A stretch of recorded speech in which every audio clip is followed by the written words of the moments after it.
ChatGPT said. During a Grand Manhattan gala, millionaire William Thompson III mocked a black cleaning woman, Kesha Williams, after she accidentally dropped a crystal tray. Drunk and arrogant, he jeered, "If you can dance this waltz, I'll marry my son to you," turning her humiliation into a spectacle before 200 guests. His son, Jonathan, protested, but William silenced him, intoxicated by power. The crowd laughed cruelly, unaware of the calm strength in Kesha's eyes. She accepted the challenge with quiet dignity, shocking everyone. What they didn't know was that Kesha had once been Kesha Morrow, the principal dancer of the American National Ballet, a legend thought dead after a car accident that had ended her career 15 years earlier. William's wife, Victoria, a proud socialite who taught ballroom lessons, mocked Kesha and performed first, earning polite applause for her elegant but shallow routine. Then Kesha stepped onto the floor, every movement deliberate and full of grace. The same woman who had once danced for presidents and critics now faced the same world that had discarded her. As the music began, she closed her eyes and summoned the muscle memory that had once electrified the world's greatest stages. When she danced, the atmosphere transformed, fluid, powerful, transcendent. Her movements defied pain, gravity, and expectation. One by one, the guests fell silent, their laughter replaced by awe. Even William's face turned pale as he realized this was no cleaning lady, but a master reclaiming her art. When Kesha finished, the room erupted into applause.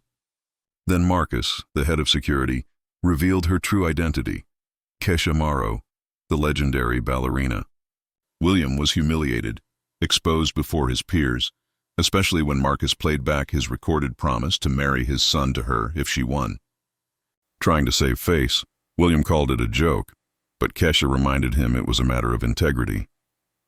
To everyone's surprise, Jonathan stepped forward and offered to honor the promise, not out of obligation but respect. Furious, William threatened to disown him, but Jonathan stood tall, saying, "Some things matter more than money, like dignity." Kesha accepted a dinner invitation. Not marriage, making it clear love was built on respect, not arrogance. The guests applauded again, this time for her courage. The next day, the recording went viral under the title, "Millionaire Humiliates Legendary Ballerina." William lost contracts, reputation, and his company. His wife left him, and Jonathan took over, rebuilding the business with integrity.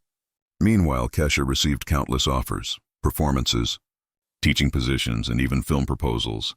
But she chose to open the Kesha Morrow Center for the Arts, using her story to inspire underprivileged children.